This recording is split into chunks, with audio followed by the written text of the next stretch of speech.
Should we do a vocal warm-up? Do we sing with him? Yes. Yeah.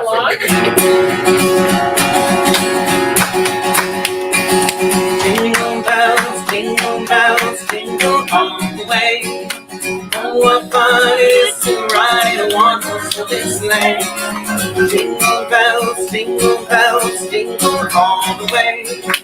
Oh, what fun it is to ride in a one-horse open sleigh. Dashing through the snow in a one-horse open sleigh. O'er the fields below, laughing all the way.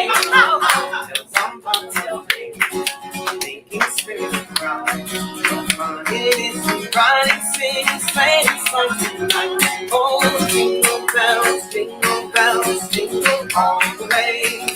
Oh, what fun it is to ride in a one-horse open sleigh. Jingle bells, jingle all the way. Oh, what fun it is to ride in a one-horse open sleigh. Oh, what fun it is to ride in a one-horse open sleigh. Merry Christmas!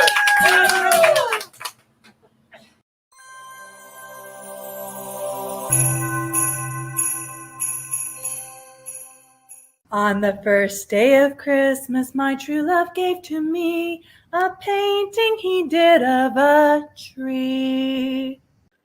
On the second day of Christmas, my true love gave to me 2 archival gloves and a painting he did of a tree.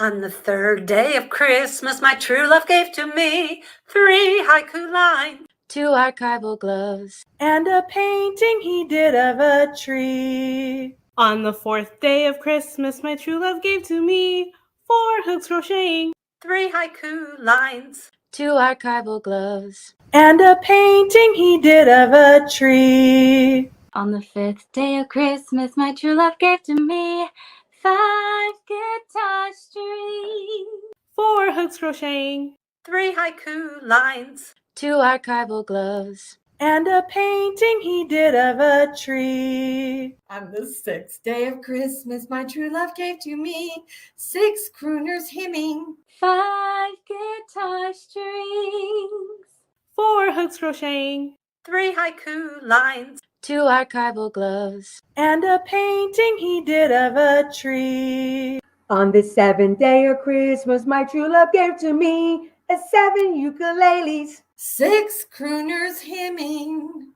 5 guitar strings, 4 hooks crocheting, 3 haiku lines, 2 archival gloves and a painting he did of a tree. On the 8th day of Christmas, my true love gave to me 8 quilters quilting, 7 ukuleles, 6 crooners hymning, 5 guitar strings, 4 hooks crocheting, 3 haiku lines, 2 archival gloves and a painting he did of a tree. On the 9th day of Christmas, my true love gave to me 9 tappers tapping, 8 quilters quilting, 7 ukuleles, 6 crooners hymning, 5 guitar strings, 4 hooks crocheting, 3 haiku lines, 2 archival gloves and a painting he did of a tree. On the 10th day of Christmas, my true love gave to me 10 pence for drawing, 9 tappers tapping, 8 quilters quilting, 7 ukuleles, 6 crooners hymning, 5 guitar strings, 4 hooks crocheting, 3 haiku lines, 2 archival gloves and a painting he did of a tree. On the 11th day of Christmas, my true love gave to me 11 authors typing, 10 pence for drawing, 9 tappers tapping, 8 quilters quilting, 7 ukuleles, 6 crooners hymning, 5 guitar strings, 4 hooks crocheting, 3 haiku lines, 2 archival gloves and a painting he did of a tree. On the 12th day of Christmas, my true love gave to me 12 potters throwing, 11 authors typing, 10 pence for drawing, 9 tappers tapping. 8 quilters quilting. 7 ukuleles. 6 crooners hymning. 5 guitar strings. 4 hooks crocheting. 3 haiku lines. 2 archival gloves. And a painting he did of a tree.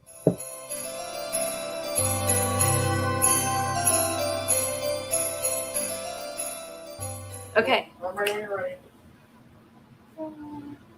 Okay. Thank you. Uh-huh. All right. All right, everybody. Good to see everyone. Happy holidays. My name is Hannah. I have a little assistant, Marisa, and we're going to be doing some Christmas ornaments, and they're going to be special. We're doing wood slices. So I don't know if you guys have seen these right here. I see them all over the place now, wood slices. So I've always wanted to figure out what to do with our wood slices. They're so cool. And they're so fun to do. They look really cool. These, I bought these pre-drilled, so you can string whatever string you want in them. I have this. I have a bunch of this color, so I will be using this later. But yeah, let's get started with it. I have a painty project here. So we have our clean wood slices, nothing on them. They are pre-drilled, like I said, and we do have paints. What I also have a flat brush. I have a pointy brush. That should be all we need. Also have a napkin as well. Have plenty of water, and of course, it's very important to roll your sleeves up because this is paint we're talking about. I also have a palette as well. So you can use, if you don't have an actual palette, you're more than welcome to use, paper plates. Paper plates. Yes, paper plates. So yeah, let's get started. The thing about wood slices is that it wants to absorb the water. So I'm actually first going to take my brush and I'm going to brush a bunch of water on top. This is actually the same technique that you use to paint those terracotta planters. If you ever wanted to paint those, it just wants to suck that water right up. So put it on down first. That'll make the paint a little bit easier to flow. And then I will actually pick a color. And I always like to start in the middle and kind of, add a little bit of paint here, but then skip a little bit and then start to work on the outside. We will be using a lot of water, so don't be shy, Marisa. I use a lot of water. See that? Then I can start to spread it. You see how it gets a little bit so that's where you add the water before. Exactly. Okay. Gets a little bumpy there. We want thick paint. I'll probably add a little bit more water to that. It's such a nice purple. Right? Yeah. This purple. Go right over the hole right there. And then I love to use dirty paintbrush techniques where I don't really clean the brush. So the colors kind of Exactly. The colors kind of mix. Now I'm going to go from one extreme to the next. I'm going to go straight into my blue. Add that right in the middle. Start to spread that outwards now. I'm pressing down kind of lightly. That way my purple in here doesn't really mix too much right now. But I can squish down a little more. Make it go around in a circle. Now, if it's easier for you, you can kind of like move this. But for me personally, it's kind of easier to move my own hand. It looks like you're frosting a cookie.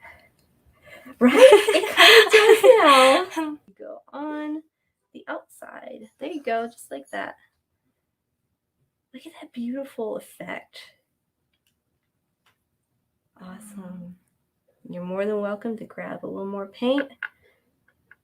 Anytime the paint gets a little bit thinner, grab a little more.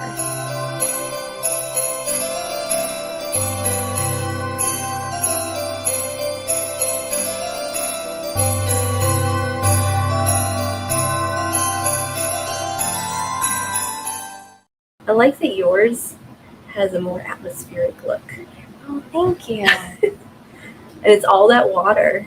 Now, I know mine's a little bit wet, so for me, you'll probably see a little bit of paint mixing in with it. Again, let's make sure we have it right up there. I'm going to start with, Yes. I'm going to start with my largest one. So, and it's probably going to get bigger. It's just how these things work. See the center right there? Pretty easy to point that out. My tree is going to point to the center. Make a line. That water helps to make it smooth. There you go. See, look at that. Effortless. Beautiful. Draw another one. So I'm going to draw a line. Oh, I'm so excited. Me too. There you go. Okay. We'll start out with 3 trees and see how we go from there. Lovely. And now, if you'll notice, the trees are a little bit thinner at the top and they get a little wider as they go downwards. So, very, very lightly, this is where we tap, tap, tap.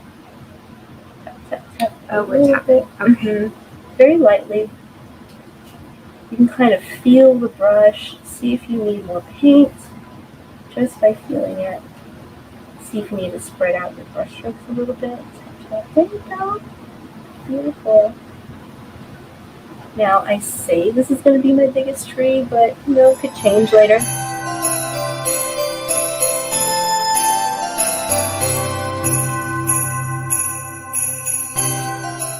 Now, for you, it's perfect right now because you. Oh, really? You think so? Yes, yes. It's wet too. The paint is wet, so it'll take the white really well. Now, let's actually make some snow on top of our trees. I'm going to actually start on the bottom this time. Oh. And tap, tap, tap. Just to get the feel of it. Tiny little taps on each little row. Oh, that's so cute. Yeah. Tiny taps. Kind of get the feel for it. You can see my brush, like you can see the bristles very well, and that's actually a good thing for this kind of technique because it just kind of makes the job a little more easier. There you go, your little Christmas tree out in the forest. If I wanted to make little snowflakes like falling from the sky, I could tap with the other end of my brush. Okay. Like that. Oh. Now that's super easy. Like you can do that anytime. At any point in the process. And you can see I can get a couple of taps and my snowflakes get a little bit smaller every single time I tap.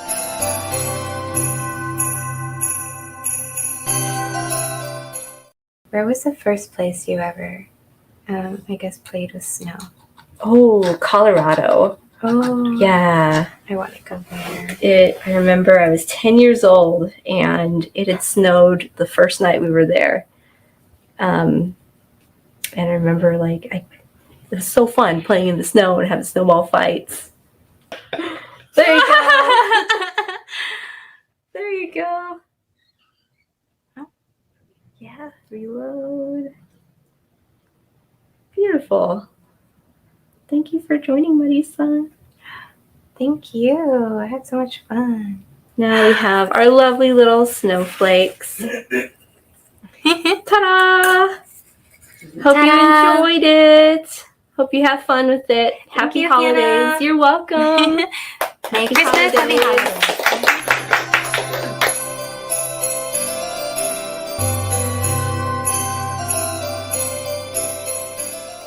Magical things happen with our musicians and artists at the hospital all the time.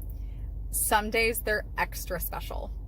Like today, we had some members of the San Antonio Symphony coming to play music for patients, and we were on the oncology unit, and one of the patients came out of his room to listen to the music and just was so touched, and he wanted to share like a video message and thank you to the musicians and for everyone who helped to make that happen.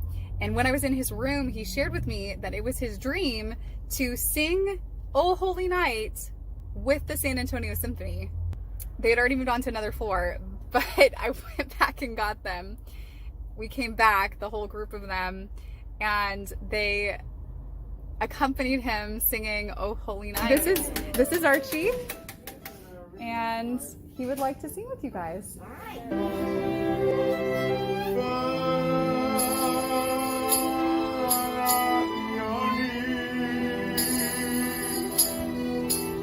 Out here, the edge of voices are not divine. Oh, I'm Christ was born. So to hear music moves me inside,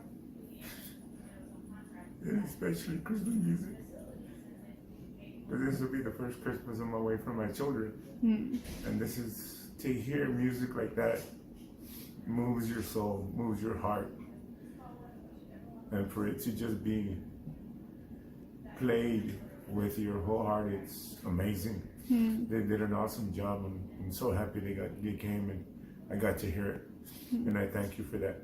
And I thank you for this small gift. Thank you for being here today. We're glad to be here.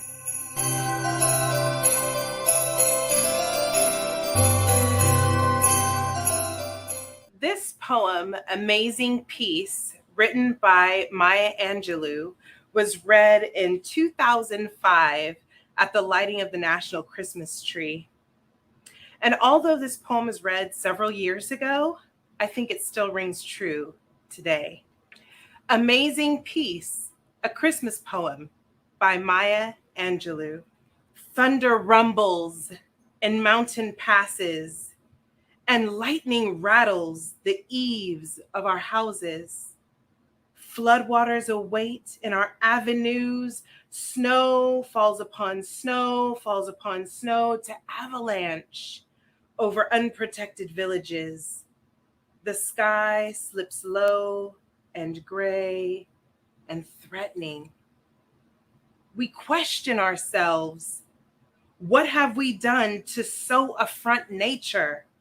We interrogate and worry God. Are you there? Are you there really?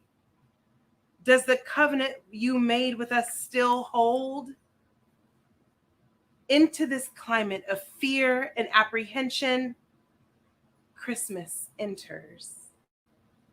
Streaming lights of joy, ringing bells of hope, and singing carols of forgiveness high up in the bright air. The world is encouraged to come away from rancor, come the way of friendship. It is the glad season. Thunder ebbs to silence, and lightning sleeps quietly in the corner. Floodwaters recede into memory. Snow becomes a yielding cushion to aid us as we make our way to higher ground. Hope is born again in the faces of children. It rides on the shoulders of our aged as they walk into their sunsets. Hope spreads around the earth, brightening all things, even hate, which crouches breeding in dark corridors. In our joy, we think we hear a whisper. At first, it is too soft. Then, only half heard, we listen carefully as it gathers strength. We hear a sweetness. The word is peace. It is loud now, louder than the explosion of bombs. We tremble at the sound. We are thrilled by its presence. It is what we have hungered for. Not just the absence of war, but true peace, a harmony of spirit, a comfort of courtesies, security for our beloveds and their beloveds. We clap hands and welcome the peace of Christmas. We beckon this good season to wait a while with us. We Baptist and Buddhist, Methodist and Muslim say, come, peace. Come and fill us in our world with your majesty. We, the Jew and the Janus, the Catholic and the Confucian, implore you to stay a while with us so we may learn by your shimmering light how to look beyond complexion and see community. It is Christmas time, a halting of hate time.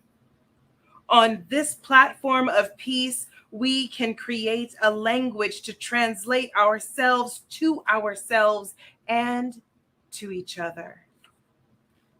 At this holy instant, we celebrate the birth of Jesus Christ. Into the great religions of the world, we jubilate the precious advent of trust. We shout with glorious tongues the coming of hope. All the earth's tribes loosen their voices to celebrate the promise of hope, to celebrate the promise of peace. We angels and mortals, believers and non-believers, we look heavenward and we speak the word aloud, peace. We look at our world and we speak the word aloud, peace. We look at each other, then into ourselves, and we say without shyness or apology or hesitation, peace, my brother. Peace, my sister. Peace, my soul.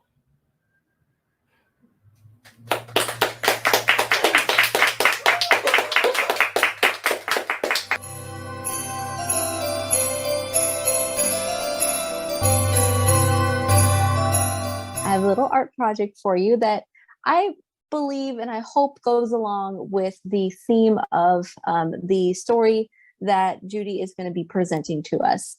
So I have here a little teacup. In fact, I have two of them. And I found these at a thrift store and I feel like they fit so nicely. Okay, it's glass, all right? And for our project, it's going to be important that it's either glass or ceramic. And the paints that I'm going to be using are very special paints.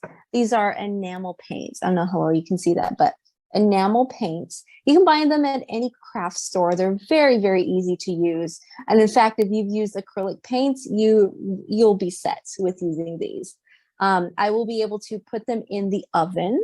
Put my little glasses in the oven to bake and set after I paint it. So just to run through the process of that, after you're finished painting it, you let it air dry for at minimum an hour. Then you're going to place your cup or cups into a cool oven. Don't preheat it beforehand. Make sure it's cool. Set it down in there nicely, safely. Then you can preset your oven for whatever the temperature it says on the bottle. For me, it says 350 degrees. So you set that, let it pre-bake in the oven as it's going to temp. Then you let it bake for 30 minutes. At least that's what mine says. Okay, go with what your bottle says. Then you let it cool in the oven. Don't touch it until it's completely cool to the touch. So that may take maybe 2 hours or so. That's just my guess. So it is a long, lengthy process, but you will have some nice drinkable glassware that you created yourself after the whole process. So I am honored to be able to show you through that process. A Cup of Christmas Tea by ℍ𝕗𝕗𝕗.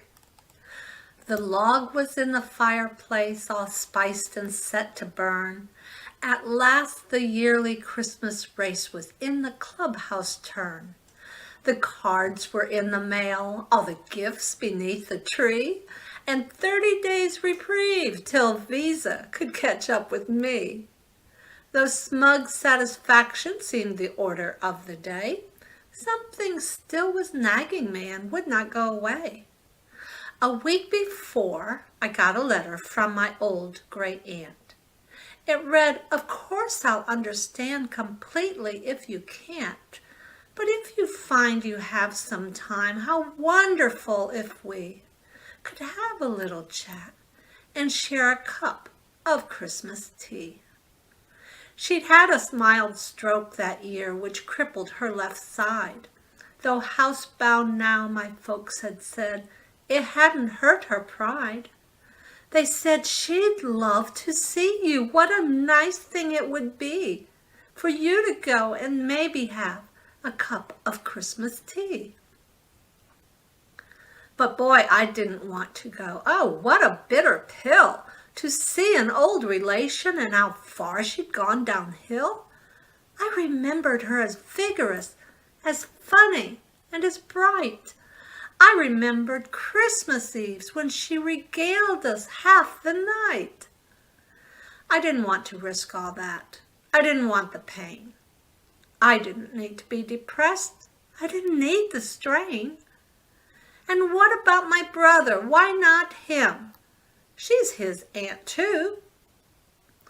I thought I had it justified, but then before I knew, the reasons not to go I so painstakingly had built were cracking wide and crumbling in an acid rain of guilt.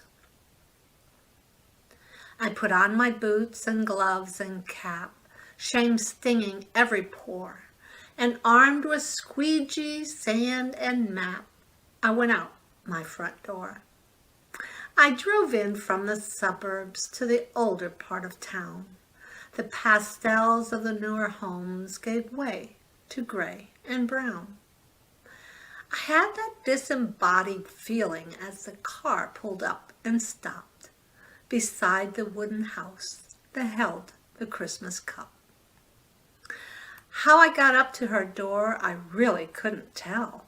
I watched my hand rise up and press the button of the bell. I waited, aided by my nervous rocking to and fro, and just as I was thinking I should turn around and go, I heard the rattle of the china in the hutch against the wall. The triple beat of 2 feet and a crutch came down the hall. The clicking of the door latch and the sliding of the bolt, and a little swollen struggle popped it open with a jolt. She stood there, pale and tiny, looking fragile as an egg. I forced myself from staring at the brace that held her leg. And though her thick bifocals seemed to crack and spread her eyes, their milky and refracted depths lit up with young surprise. "Come in," she laughed the words and took me by the hand, and all my fears dissolved away as if by her command. We went inside, and then before I knew how to react, before my eyes and ears and nose was Christmas past, alive, intact. The scent of candied oranges, of cinnamon and pine, the antique wooden soldiers in their military line, the porcelain nativity I'd always loved so much, the Dresden and the crystal I'd been told I mustn't touch. My spirit fairly bolted like a child out of class and danced among the ornaments of calico and glass. Like magic, I was 6 again, deep in a Christmas spell, steeped in the million memories that the boy inside knew well. And here among old Christmas cards so lovingly displayed, a special place of honor for the ones we kids had made. And there beside her rocking chair, the center of it all, my great aunt stood and said how nice it was I'd come to call. I sat and rattled on about the weather and the flu. She listened very patiently, then smiled and said, "What's new?" Thoughts and words began to flow. I started making sense. I lost the phony breeziness I use when I get tense. She was still passionately interested in everything I did, She was positive, encouraging, like when I was a kid. Simple generalities still sent her into fits. She demanded the specifics, the particulars, the bits. We talked about the limitations that she'd had to face. She spoke with utter candor and with humor and good grace. Then, defying the reality of crutch and straightened knee, on wings of hospitality she flew to brew the tea. I sat alone with feelings that I hadn't felt in years. I looked around at Christmas through a thick, hot blur of tears. And the candles and the holly she'd arranged on every shelf, the impossibly good cookies she still somehow baked herself. But these rich and tactile memories became quite pale and thin when measured by the Christmas my great aunt kept deep within. Her body halved and nearly spent, but my great aunt was whole. I saw a Christmas miracle, the triumph of a soul. The triple beat of 2 feet and a crutch came down the hall, the rattle of the china in the hutch against the wall. She poured 2 cups, she smiled, and then she handed one to me. And then we settled back and had a cup of Christmas tea.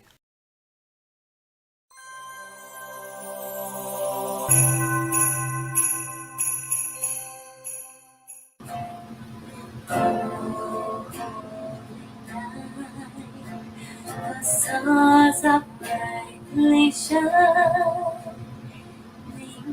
It is the night of our day.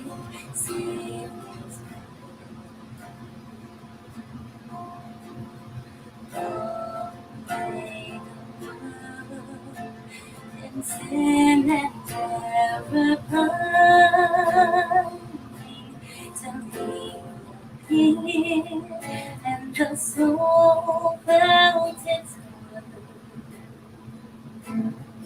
a thrill of the weary world rejoices, for yonder a new and glorious dawn. Fall on your knees, oh, hear the angel voices, oh, night divine, oh, night when Christ was born.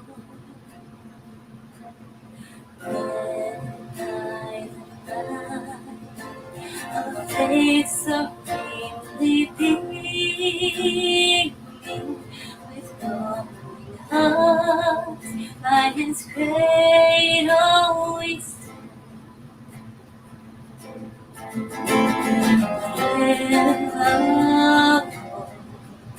The weary world rejoices, for yonder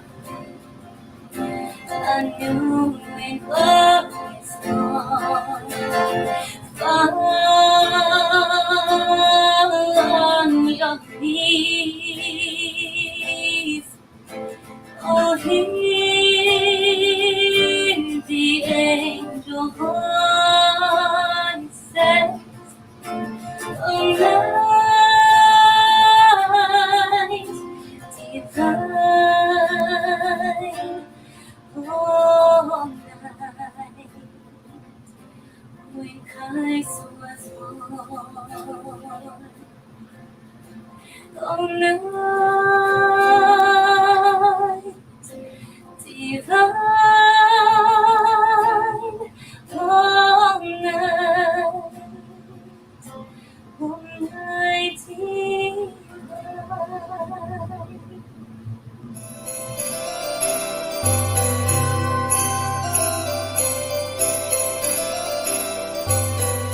Since 1822, more than 200 years, or almost 200 years ago, This poem has been a Christmas classic. Clement Clark Moore wrote it for his 9 children. But at that time, of course, he was a pastor and a scholar, and he thought it was too trivial to have his name on it. So it wasn't until several years later that his children added his name to the famous poem, "'Twas the Night Before Christmas." 'Twas the night before Christmas, when all through the house not a creature was stirring, not even a mouse. The stockings were hung by the chimney with care in hopes that St. Nicholas soon would be there.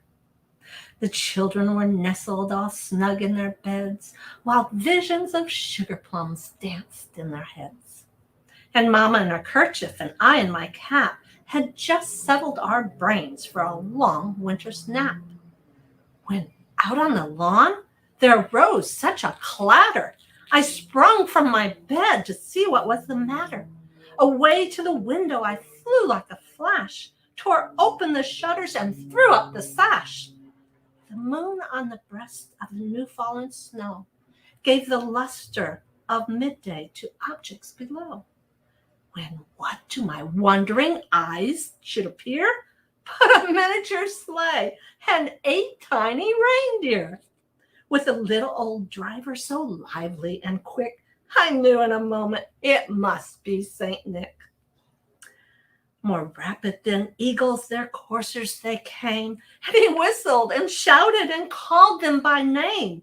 Now Dasher, now Dancer, now Prancer and Vixen, on Comet, on Cupid, on Dunder and Blitzen, to the top of the porch, to the top of the wall. Now dash away, dash away, dash away all.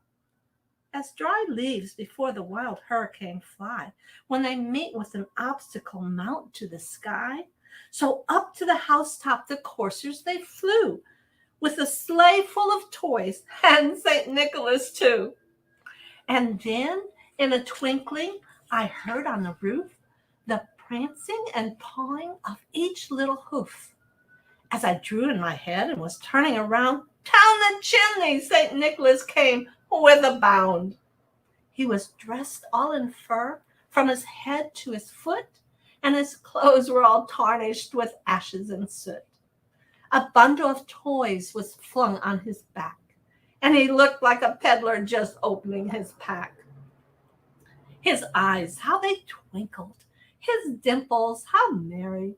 His cheeks were like roses, his nose like a cherry. His droll little mouth was drawn up like a bow, and the beard of his chin was as white as the snow. The stump of a pipe he held tight in his teeth, and the smoke, it encircled his head like a wreath. He had a broad face and a little round belly that shook when he laughed like a bowl full of jelly. He was chubby and plump, a right jolly old elf, and I laughed when I saw him in spite of myself. A wink of his eye and a twist of his head soon gave me to know I had nothing to dread. He spoke not a word, but went straight to his work, and filled all the stockings, then turned with a jerk, and laying his finger aside of his nose, and giving a nod, up the chimney he rose. He sprung to his sleigh, to his team gave a whistle, and away they all flew like the down of a thistle. But I heard him exclaim, ere he drove out of sight, "Happy Christmas to all, and to all a good night."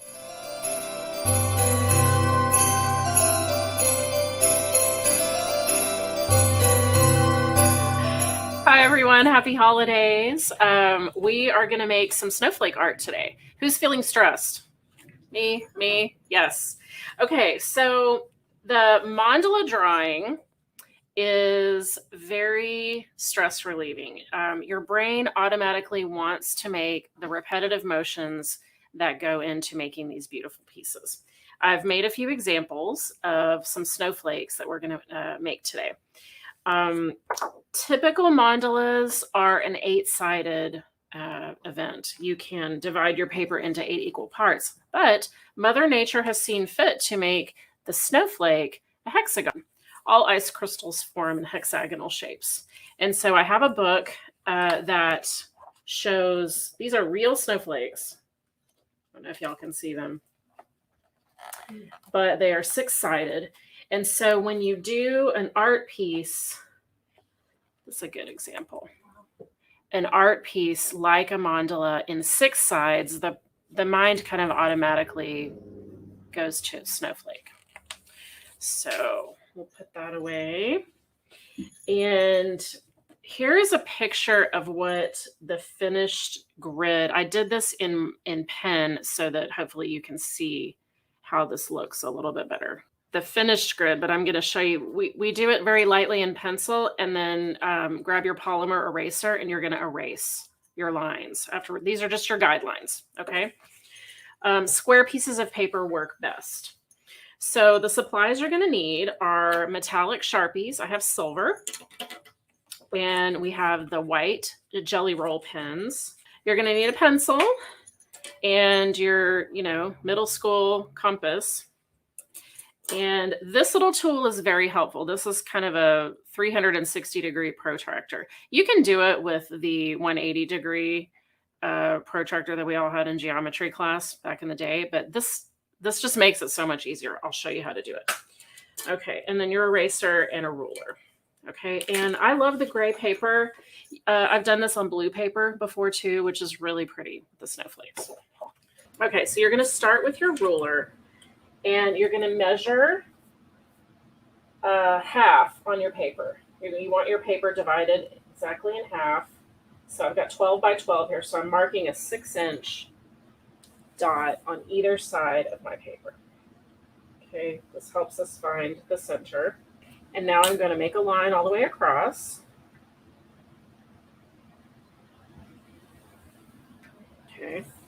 And then on your line, you want to find center again. Once you do this a couple of times, it becomes very easy. Okay, so you need that center dot for this little tool, our protractor. Now you're going to line it up. It has a little register mark for center, and you want the 0 degrees to be on your flat line.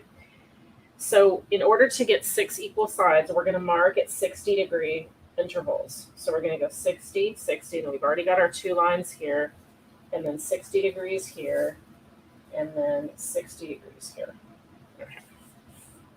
And then take your ruler and draw a line across through your center point and your 60-degree marks directly on the other side. This is the fastest way to equally divide your paper into 6. It's a pizza with 6 slices, pretty much. Okay? All right, so we've got our pizza. Then we're going to take our our compass, the circle maker, and, just dab into your center and very gently trace your circles. These circles are completely, it doesn't matter at what intervals you make them. They're just guidelines, and they're going to be erased after the finished piece is done. And it's easier just to turn your paper instead of turning this thing. And so, yes. And how many circles do we want to make? As many as you want. Okay. They're completely arbitrary. Okay. If you think you want a more detailed piece, you can draw more circles to kind of keep you in line. I usually do about 3 or 4. Mm-hmm. This is a completely stress-relieving activity, although the grid seems stressful, didn't it? But the drawing part of it, it's completely stress-relieving. And I'll start on one, and then I'll just put it aside, and then I'll go back to it later. And, just kind of have one working, where I have a few minutes and I want to go do something that's, just for me. I'll go and work on it. So start in the middle. Okay, the key to mandala drawing is to make the exact same mark in each section. And then you turn, instead of going around like this, you want to turn your paper. Okay. And like I was saying before, the brain and the hand, the repetitive motion is where the kind of the zen, kind of the stress relief comes from. You just sort of lose track of time and enjoy just how this type of drawing just becomes, you know, something like this, you know, which is, you can see it starts out very simple in the middle. And then this was all completely freehand. I mean, it was, you know, just go where the drawing takes you. And the lines really help you. These jelly pens are. The lines really help you stay on target and create something that's the same all the way around. And that's kind of the goal. You can use the lines as guidelines. You can use them to draw on. And again, you just want to make your mark, rotate, make the exact same mark in the next section. Some of these are very geometric, and this one I tried to make a little bit more lacy, like it looked like ice crystals. It has a little bit of the silver in it, but it's mostly the white. This one has a lot more of the silver Sharpie in it. And see how at the edge, how I got really, you know, wispy, like almost to look like snow blowing. So it is completely your own creation, however you want to make it.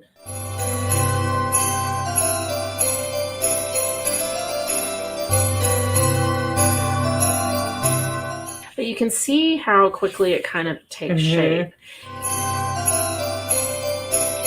Oh yeah, see, yours is much more lacy than mine. I like that. I like that. The freedom of being able to do it, but there's a little structure with the guidelines. Yes, the guidelines kind of keep you on target, but at the same time, it can become anything that you want it to be. When I would teach art to patients at the hospital, I would always encourage them, you know, if you can't think of something in your mind, like how you want your piece to look, absolutely look it up. Look it up on the internet. You can look up, if you don't have a book on snowflakes, I just collected that because I find snowflakes to be fascinating.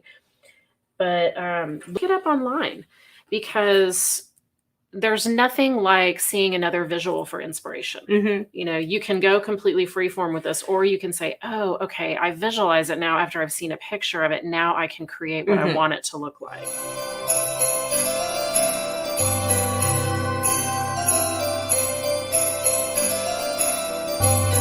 And sometimes mistakes are where you get a great inspiration. Like, oh, I made a mistake. No, just cover it up and make the same mistake on all the other areas, and no one will ever be able to tell. It's all about, you know, just passing the time and creativity, and then